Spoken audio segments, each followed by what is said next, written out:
Astrology. Many dismiss it as a pseudoscience, including me. A study of how different points of the year and the angles of planets determines our personalities and choices seems too much of a stretch for me. But what if there is research and evidence to show that these claims are in fact true?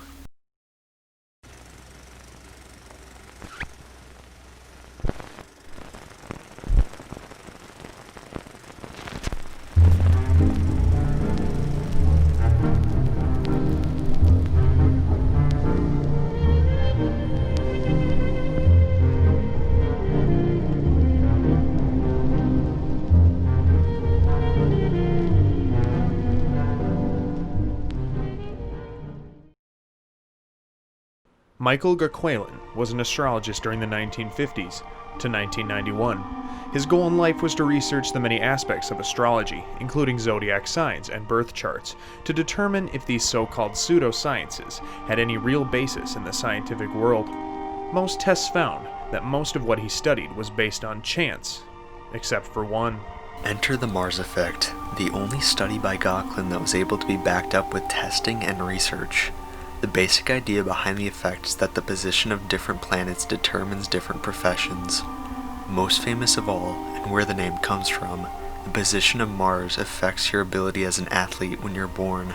Less popular to the Mars correlation, Gaquelin also claimed that he found that the position of Jupiter determined military prowess, and the position of Venus determines artistic talent.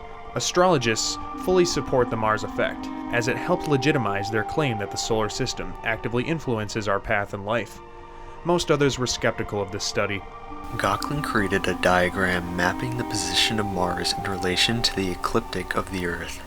Mars moves through 12 different sectors. The different positions of the lines showed the possibility of someone who is born in that rotation being a successful athlete. The Mars effect has been replicated after the initial findings. The results were uneven and unreliable.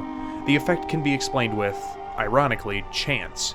With 12 sectors and 10 celestial bodies, there comes out to be 132 combinations of sector pairs and 1,320 different combinations of a planet and the sectors. This comes out to being a 25% chance of finding the combination Gaquelin was looking for.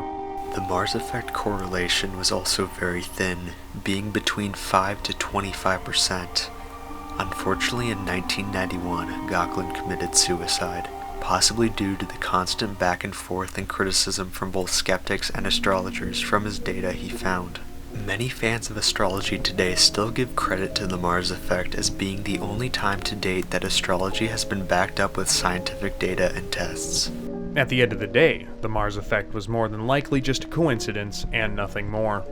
Gaquelin had pledged much of his life to the study of the Mars effect. At least he was able to do something he loved, mixing pseudoscientific astrology with hard scientific data and analysis.